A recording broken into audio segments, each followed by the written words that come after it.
to say? I was simply going to say I was in China in December. Was able to talk to Kong, and I said, dude, are you going to be back as good as you were? And he goes, better.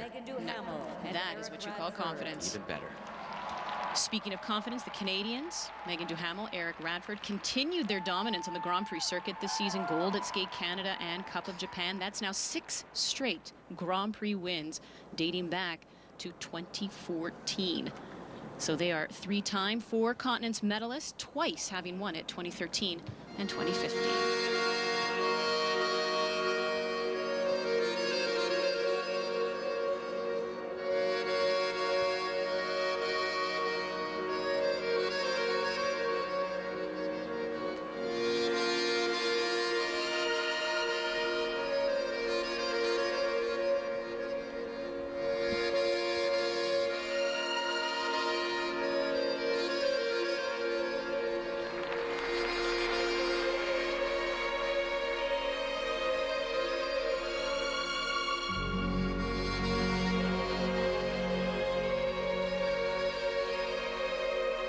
Here's a key element for them, triple Lutz side by side.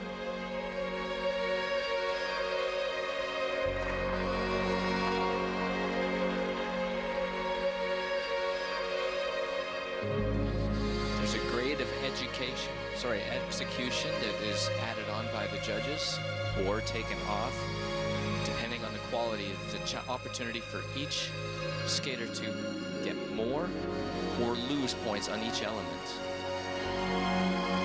Full quad, just a slight touchdown on the landing. So there'll be a slight deduction on the quality, but I think they'll take that one. It's one of the things I appreciate the most about this team, always pushing the envelope technically.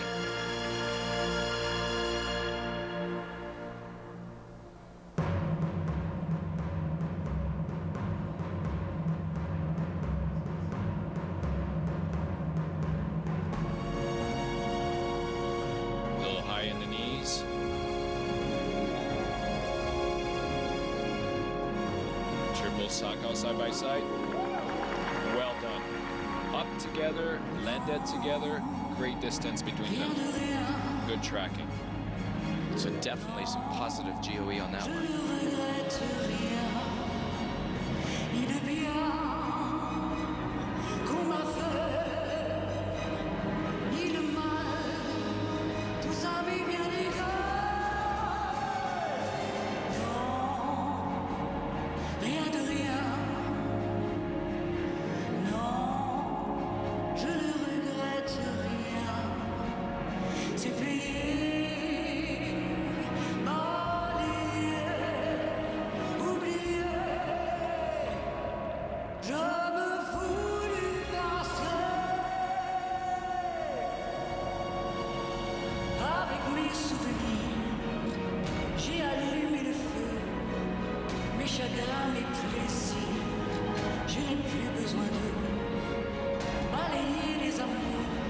Throw triple Lutz. Very unusual mistake. Usually that element for them is 10 out of 10, I would say. It seems like there's a lot of sneaky fight between their body, between their timing.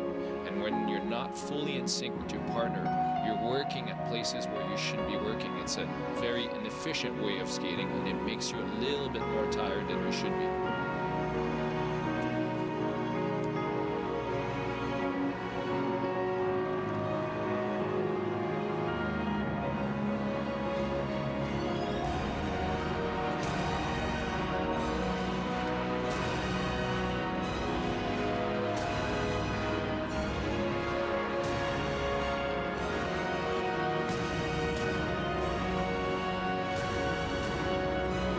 First day of practice, Eric had to skate alone because Meagan's skates did not show up.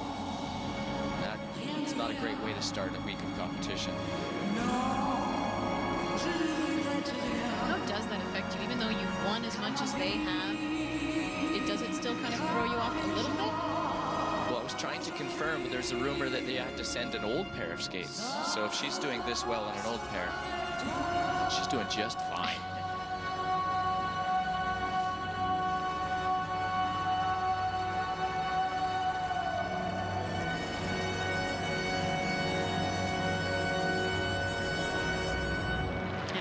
they did. The Canadian pair, Meagan Duhamel and Eric Radford, two-time world champions, and in 2017 won their 6th straight national title. They know how to get it done. One thing you need to remember with them is they've been such on a roll for the last 2 seasons. They've medaled in the last 4 world championships, and this season it's been a little bit of a fight. There's been some peaks and valleys, but when you are veterans, when you have that much experience, you know when to lay down your best performance when it counts the most. So they'll be there at Worlds, in my opinion. They'll be challenging for the gold, even though maybe the season hasn't been as great as the past one. Well, it's pretty hard to keep it at the top all the time. You have to be human at some point. And what I appreciate the most too, and you can see it in their body language, you can see it when they sit in the kiss and cry, even though they haven't had, like I said, the best performance yet, which is a good sign because maybe they're keeping it. Not once did I see doubts or panic, a sense of panic in their skating.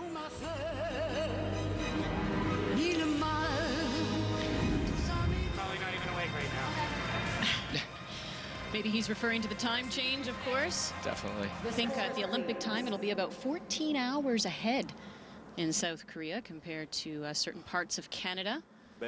So the Canadians sitting in 3rd after the short 137.92 will currently put them in the lead. And as we mentioned, Meagan's skate's not arriving, so she missed a day of training, but that does not get in the way of these veterans right here. Total score of 212.23 points. They're currently in 1st place. We do have another Canadian pair as well.